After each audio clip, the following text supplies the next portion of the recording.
नमस्कार फ्रेंड्स, मैं हूं आपका मित्र, आपका सखा, आपका फ्रेंड कमल नंदलाल और मैं आप सभी दर्शकों का हार्दिक अभिनंदन करता हूं एस्ट्रो तक की खास प्रस्तुति वास्तु का सच सिर्फ कमल नंदलाल के साथ में। इसलिए एस्ट्रो तक को लाइक करें, सब्सक्राइब करें, शेयर करें हमारे वीडियोस यूट्यूब और फेसबुक पर, और साथ ही साथ तक एप्लीकेशन को डाउनलोड करके अपने जीवन को सरल, सुगम और सफल बना लीजिए। तो चलिए सीधा आते हैं वास्तु का सच के विशेष विषय पर। तो मित्रों, आज का हमारा विशेष विषय है वास्तु का सच में। कहीं आप भी तो नहीं रखते अपने घर में कटे फटे धार्मिक चित्र? हो सकते हैं दुर्भाग्य का शिकार, रहें सावधान।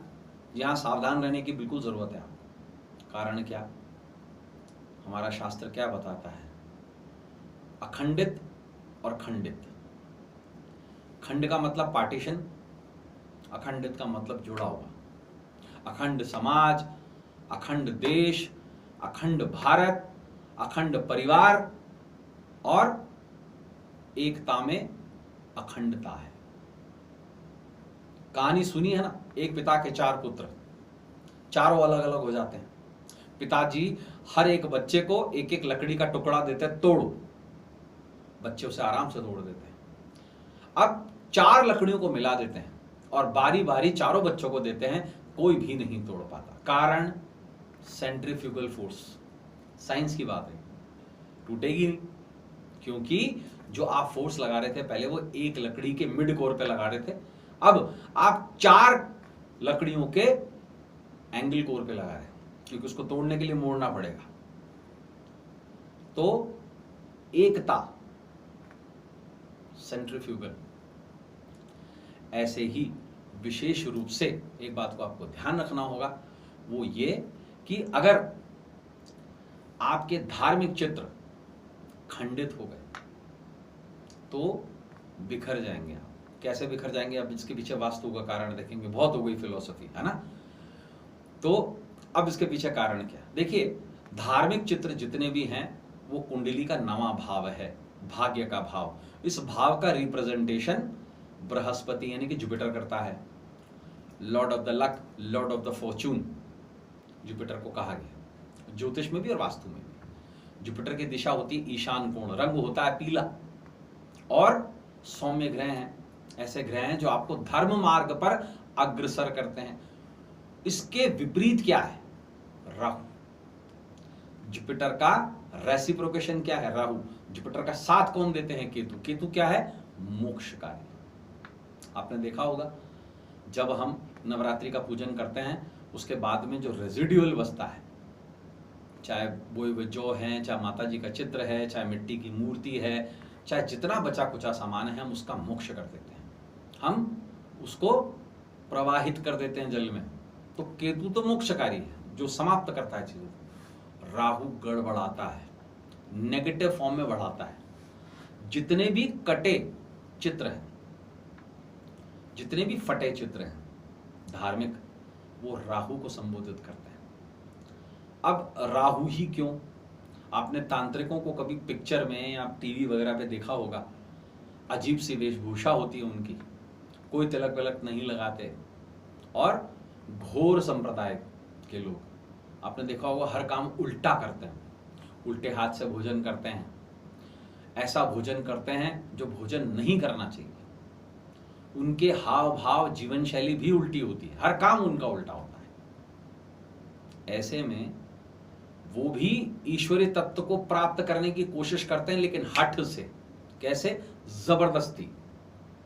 अब आप भी समझते हैं कोई भी काम जबरदस्ती अगर किया गया हो तो वो गलत होता है।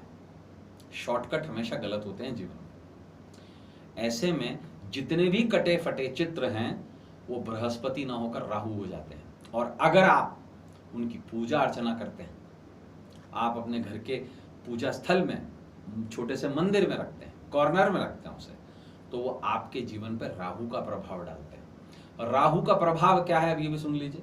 राहु का प्रभाव अगर आपको देखना हो, आपके घर में अगर कोई कटा फटा चित्र पड़ा हुआ है तो ये समझ लीजिएगा कि चींटियां बहुत ज्यादा आ रही हैं। नंबर 1, आपके घर के कांच बहुत ज्यादा टूट रहे हैं, घड़ियां रुक जाएंगी, चोरियां होना शुरू हो जाएंगी। आपके जो घर के नौकर हैं वो काम चोरी शुरू कर देंगे, छोटी छोटी बातों पर खर्चे बढ़ जाएंगे, कभी गाड़ी खराब हो रही है, कभी टेलीविजन खराब हो गया, कभी दवाइयों पर खर्चा बढ़ रहा है, इत्यादि इत्यादि इत्यादि। ऐसे में राहु सक्रिय है आपकी कुंडली में। इसके लिए बेहतर ये रहता है राहु को केतु के हवाले कर दिया जाए। कटे फटे जितने भी चित्र हैं, जितनी भी खंडित मूर्तियां हैं, उन सबको या तो जल में प्रवाहित कर दिया जाए या उसे पीपल के नीचे रख दिया जाए।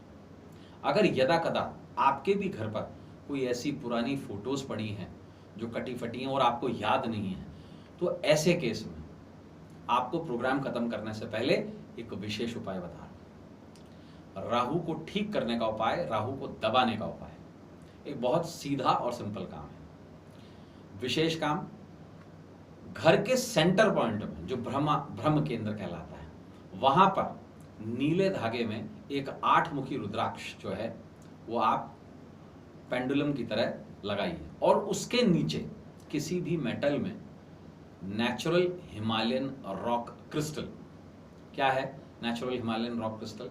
एक तरीके का विशेष क्रिस्टल है जो हिमालय पर्वतीय क्षेत्र में पाया जाता है, बहुत सस्ता होता है।